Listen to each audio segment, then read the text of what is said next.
Good morning, and welcome to the 2020-2021 Pac-12 Women's Basketball Virtual Media Day webinars.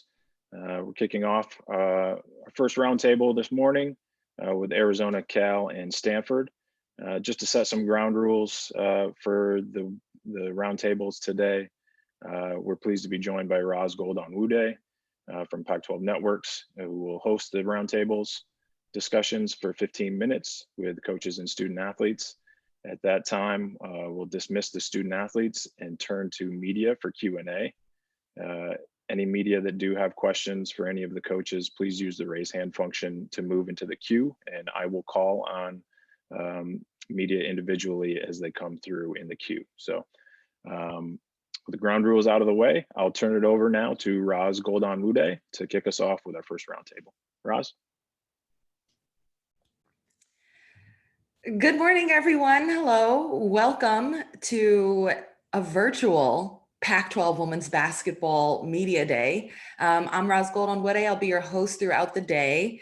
And I'm always happy and excited about Pac-12 Women's Basketball Media Day, but this one in particular, I feel really thankful for it and even relieved for it. At minimum, it signals some positive momentum to the start of the season after a year where there's just been a lot of ambiguity, not only about how do we start playing college basketball, but just how do we navigate COVID-19 as a nation and globally.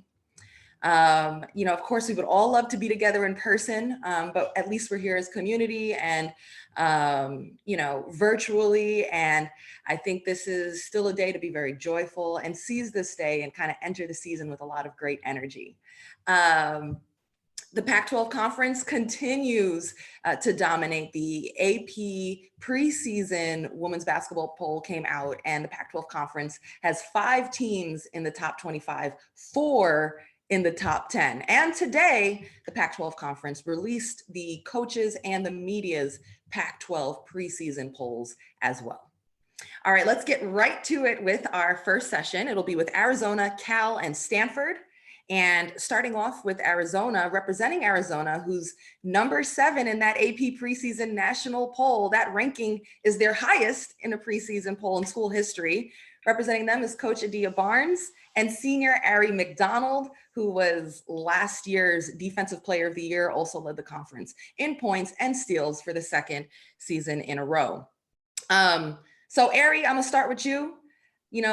Last season, the last thing we saw of you, you were dropping 34 in the Pac-12 tournament against Oregon in the semifinals. And Arizona was well on their way back to the NCAA tournament for the first time in like 15 years. Obviously, COVID didn't allow that to happen and that got shut down, but you made a decision that you were going to come back this season. So Ari, what would you like to see, achieve, accomplish for your team individually that would help you leave Arizona feeling fulfilled? I would love to see my team win the Pac-12 title, the Pac-12 tournament, obviously get back to the NCAA tournament. And just this year individually, I would like to see me become a more vocal leader. And I feel like I've already been doing that, but just continue to do that and put my teammates in more successful positions this year. Absolutely. All eyes are going to be certainly on you as one of the top stars coming out of the Pac-12 this season. Let's move along to Cal. Representing Cal is Coach Sharman Smith with sophomore Evelyn Lutscher-Schipholt. Cal notched 3 wins against top 25 teams in Sharman's first year last year as the head coach. And this year they add a top 10 freshman class as well. Hi, Sharman. Hi, Evelyn. How are you guys? Hey, Roz. We're good. All right. So, Evelyn, I'm going to start with you. Last year, you guys were a young squad anyway, and you were thrown into the fire as a freshman. Now, you got that experience, but you throw another 6 freshmen in there. So, I'm curious, what advice, now that you've experienced what a tough Pac-12 season is, what advice would you give those freshmen? And what are the lessons you're holding on to as you step into this season? I really think that nobody can actually be prepared for the Pac-12. Like, it's hard, but it's always harder than you expect, especially like the physicality. So I would really tell them to always keep working hard. That's the one thing that you can always control. Work hard, keep playing. Doesn't matter if you get beat down, if you're up anywhere, just work hard. That's what I would always tell them. And what would I hold on to? It's never too late to come back. Like, if you're down at halftime, don't matter. Like, we're starting the second half, new game, it's 0-0 again. We're going to start again and play another half. So that's really the mindset that you need to keep having and keep playing. Absolutely. It was really cool to watch you guys, grow over the course of the season. Big expectations this year for you guys. This is the big expectations group. Everybody has heightened expectations for this crew. And one team that certainly is no stranger to that is Stanford University. So let's go to Stanford. Representing Stanford is Hall of Fame coach Tara Vanderveer and senior guard Kiana Williams, who is on the Ann Myers Drysdale Award watch list for the nation's best shooting guard as well. Stanford in the preseason AP poll is ranked number 2, and in the preseason Pac-12 polls for both the media and the coaches, Stanford is revealed at the top of those lists at number 1 for the Pac-12 preseason poll. Hi, Tara. Hi, Kiana. How are you guys? Hi, Roz. Hello. Hey, guys. Kiana, I'm gonna start with you. This time last year, we were in person and you were at Pac-12 Media Day, also representing Stanford. Now you're doing it as a senior. So let's talk a little history, possibly in the making. Your coach, Tara Vanderveer, is 4 wins away from reaching Pat's summit for the all-time lead in career coaching wins. This is a legendary and monumental achievement. So this is a question for you about Tara. Why is it special for you to suit up for Tara Vanderveer?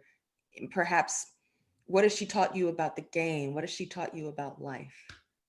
Yeah, it's a extreme blessing playing for Tara, playing for Stanford. Just having an opportunity to come here. Obviously, like you said, she has 4 or 5 wins till she gets the record, but I know she has bigger goals than that, as we do as a team. And, I feel like every time I have a conversation with Tara, I learn something. I know I've been here for 4 years, but, just yesterday, her giving me pointers in practice is never a wasted moment talking to Tara. So trying to soak up as much as I can this last year and lead this talented group that we have. What do you think are some of those standout lessons, moments, tips she's might have given you? I don't know. There's just so many. I'd say just how you carry yourself. Just someone's always watching you. And one thing she always tells me is to stay even keeled, not get too high, not get too frustrated, not show my emotions. So that's one thing I've really learned from her. Absolutely. Guys, this is a question I want to open up to everyone. This summer, we kind of started off the conversation here with this. This summer, we had to navigate as a nation, as a world, COVID-19, but not only the pandemic, but in our nation, social, racial unrest. You guys continue to stay together as teams through video calls. In fact, for every team here in this session, I've actually been with your group during a video call, and they have been powerful conversations. Just want to open this up to everyone. What have you guys discovered or explored as teammates, as sisters, about your voice and how you want to use your platform about issues you're really passionate about?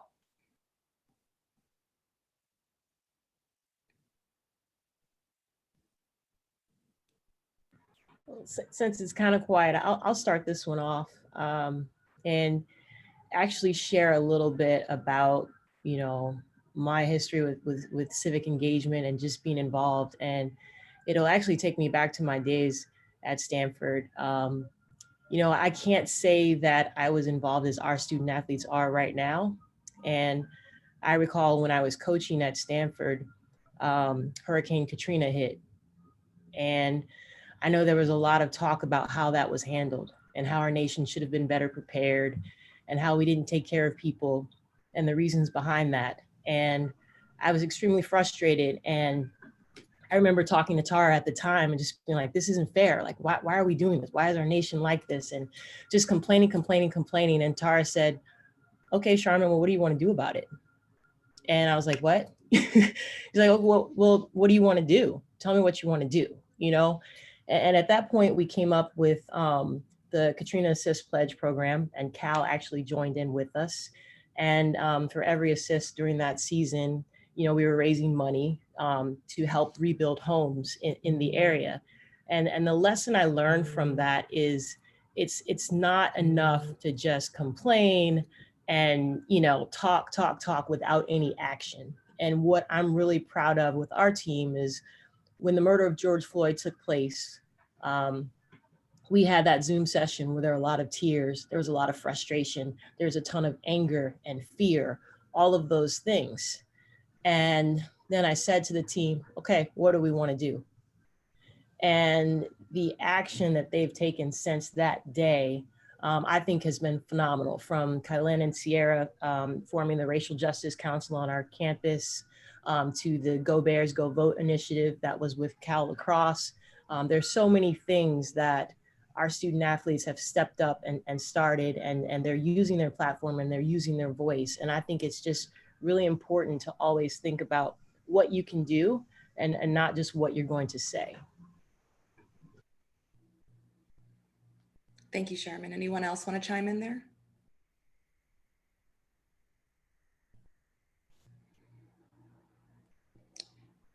All right, well, that'll do it for just kind of this Q&A, this quick panel conversation with the student athletes here. The student athletes, myself, we're gonna pop out, leave the coaches here with just the media for Q&A right now. Jesse, take it away. All right, thanks, Roz, and thank you to the student athletes for your words this morning. We look forward to seeing you out on the court very soon. As a reminder, as we move to media Q&A now, if any media have questions, please use the raise hand function on your Zoom menus, and we'll call on you as they come in. And our first question, we will go to Debbie Antonelli with ESPN. Hey, good morning, everybody. Adia, I want to ask you about your team. You know, picked in the preseason top 10. If you were going to give, you know, 3 things about your team that you wanted people on the East Coast and nationally to know about, what would be 3 things about the way you play that would be important for people to know? I think the first thing, can you hear me? Yes. Okay, the first thing, hey Debbie, how are you? Hey. The first Great. thing, you know, we're gonna play a fun style. We're gonna get up and down the floor. We're gonna play fast. You know, watching Ari and just the way she pushes the ball and just some good surrounding cast around her. But I think the second thing is we're gonna get down and dirty and play defense. We're going to pressure. We're going to demand a lot defensively and just create points from our defense. And I think the third thing is we're not only gonna rely on Ari. I think Ari has been someone who's carried our team on her back. She's been someone that has just been dynamic on both ends of the floor, but she's just such a leader, and she's really elevated the game of her teammates around her. So with the supporting cast to Kate Reese, I think one of our players that's really underrated is Sam Thomas. She's good on both ends, and she's gonna help us a lot. And then we've added, you know, Shayna Pellington, who's great in the backcourt. And, you know, we have also another transfer that's a 5th year from Virginia Tech, Trinity Baptiste. So with all those pieces, I expect us to just be more balanced this year and just, you know, play an exciting style.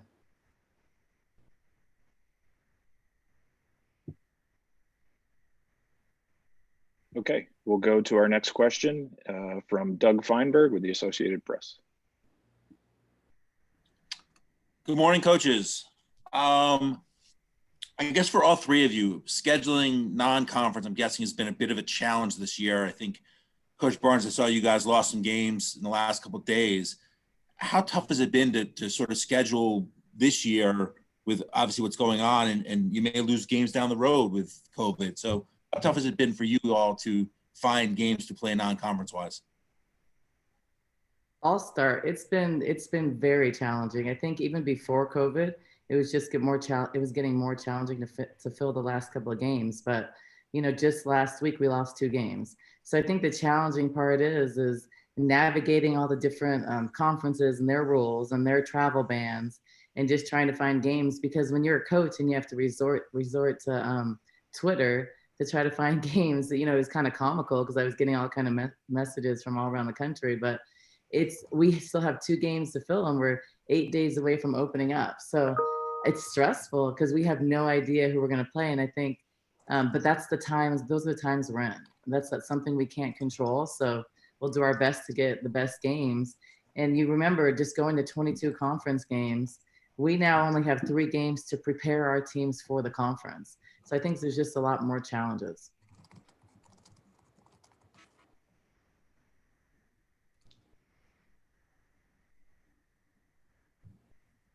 Any other coaches want to take that? Okay, we'll move on. Sorry, go ahead. No, that's okay. Okay, we'll move on to Zach Boyer of The Athletic. Hi, everybody. Thanks for your time. Tara, I wanted to ask you specifically, you have 4 seniors you're losing, and you have a 4-player signing class coming in, but you have a situation where with these NCAA regulations, you could potentially have some players coming back. And I'm wondering, in terms of discussions you had with your players, how much uncertainty is there still remaining about next season, what they want to do? And have you even thought about maybe like kind of a drop dead date where you want to know when they come back in order to move on as a program? Well, Zach, thanks for attending the media day. You know, as far as next year goes, I think next year is a lot easier than the year after, actually, because of the, NCAA is allowing seniors to basically have a free year this year. We ordered jerseys for every possible person that could play on our team. So returning seniors, incoming freshmen, I think it all works out. Unfortunately, we just have to wait and see what happens. We're hoping that we can play a complete season, but, we don't know if that will happen. But we're prepared for whatever, whatever happens this year.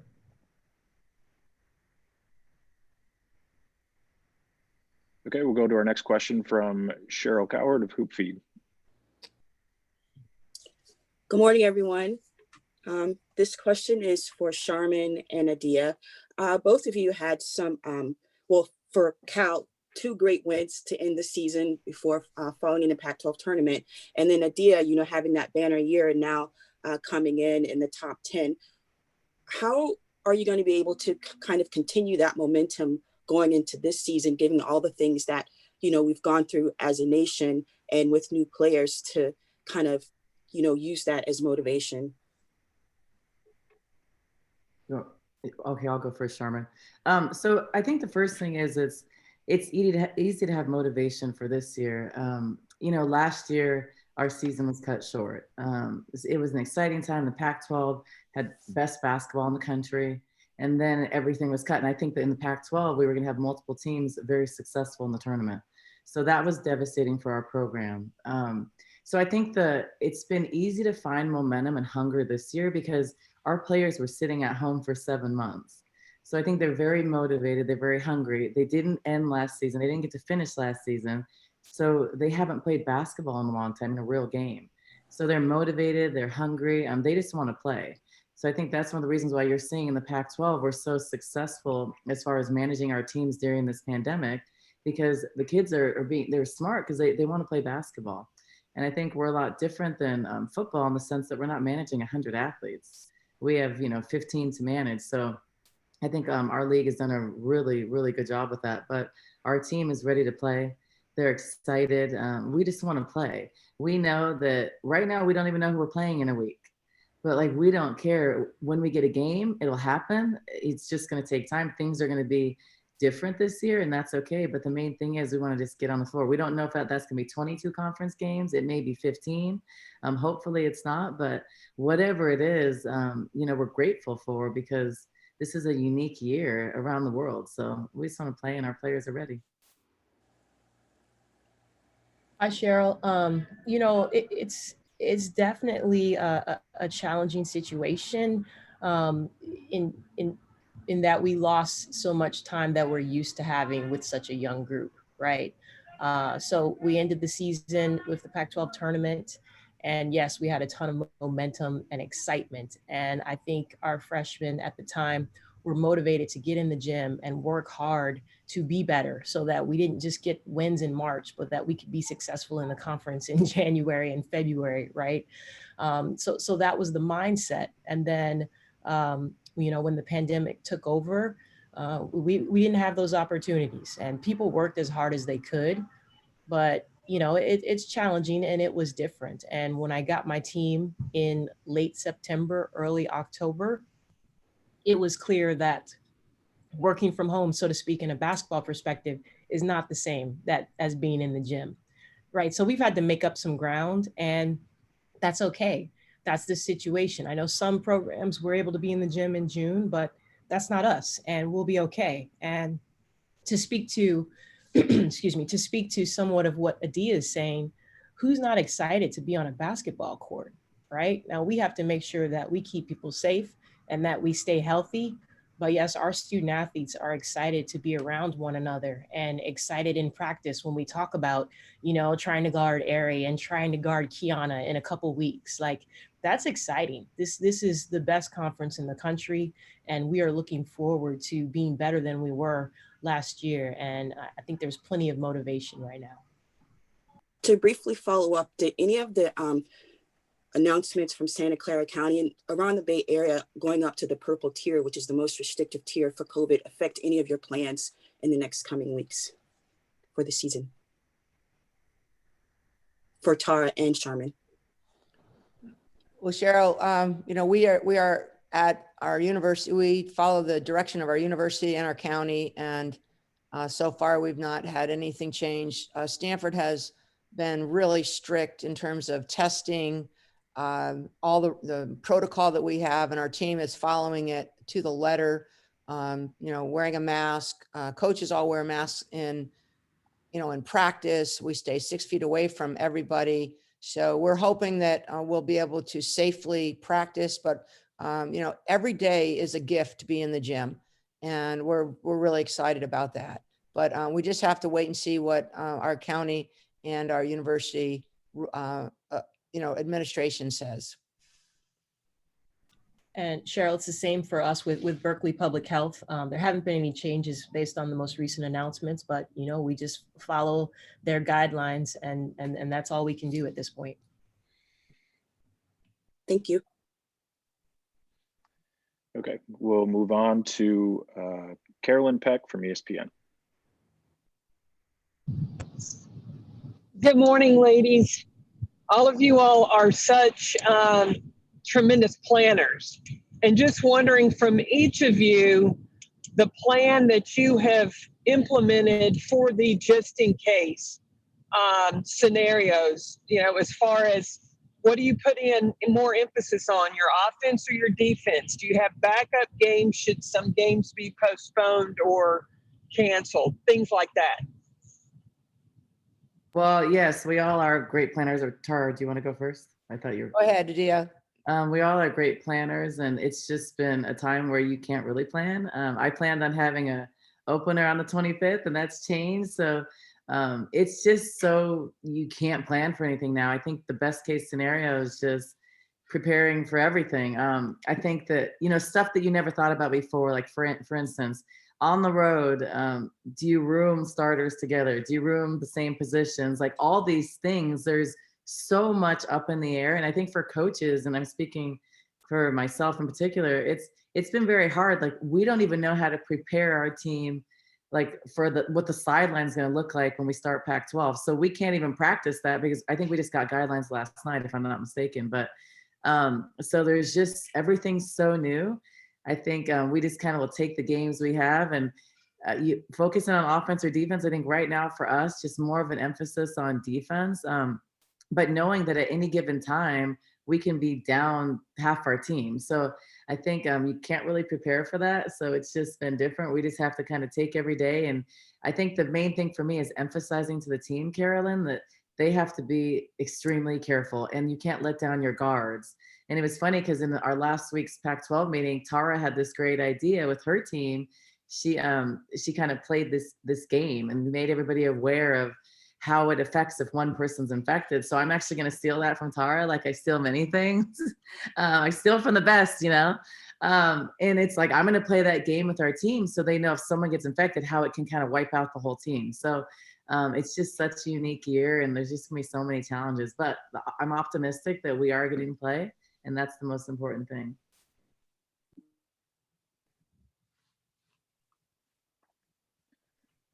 Hi, Okay, Karen. well, Sorry, I just to add to that, you know, the thing that has been occupying a lot of my brain energy and space with this is keeping our players healthy and happy, right? Because you've just seen so much going on with the mental health and how that's affected due to COVID. And so, you know, in working with my staff and trying to plan ways to make sure that we are staying connected, because they can't be here in the office laughing and hanging out with us the way that we have had in the past. Like, that's a huge part of our culture here at Cal, is the time spent off the court with our student athletes.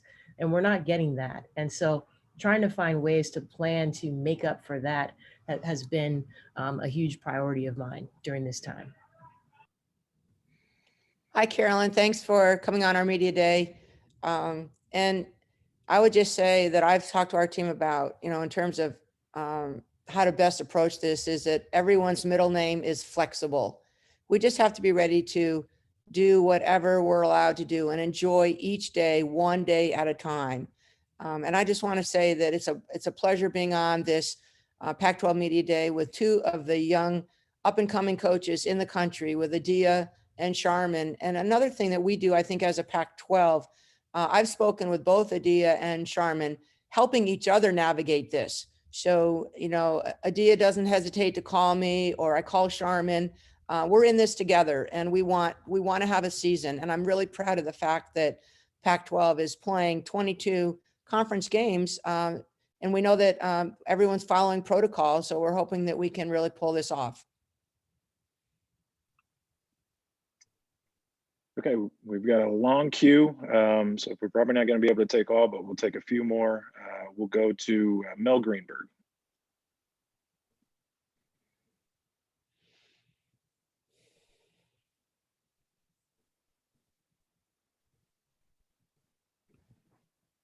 Yeah, unmute yourself, Mel.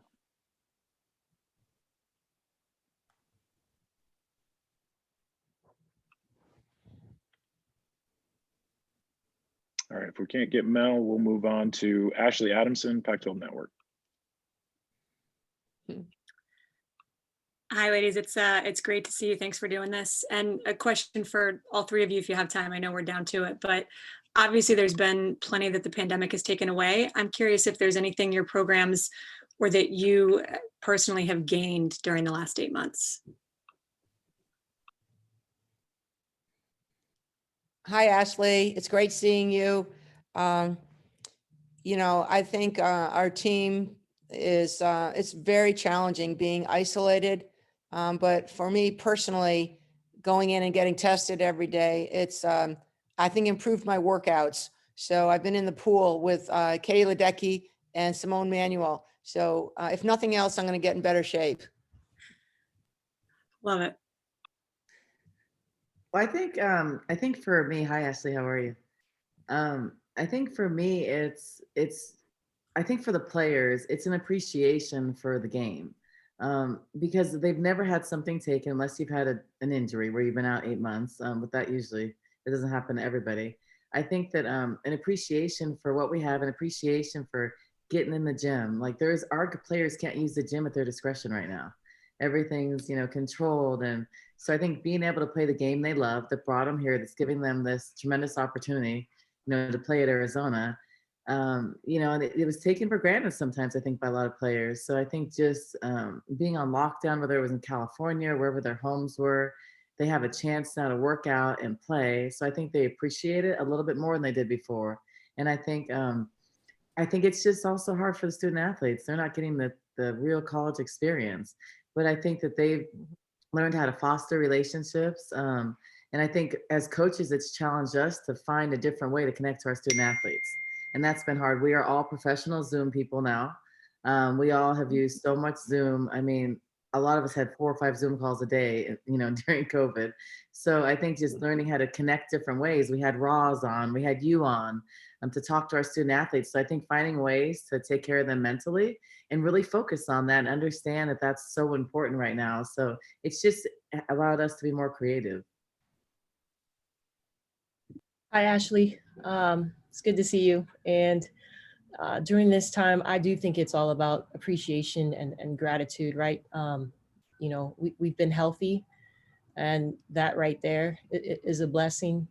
And to really have that time that our student athletes had with their families, right? They don't get that. And I think that was really special to them, even though it was for a reason that we didn't feel that great about. And then to have them really lock in and focus and understand that basketball is not a guarantee and it's not forever. And to really, appreciate being at, the #1 public institution in the country.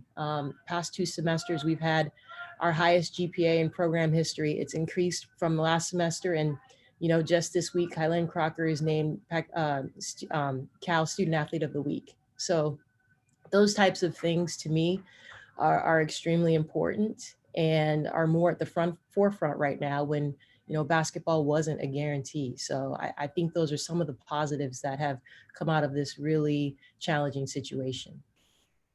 Awesome. Thank you all both. Thank the 3 of you so much. And Adia, I just want to say congratulations on your little girl. She looks perfect. Thank you. Okay, that's all we have time for the media Q&A.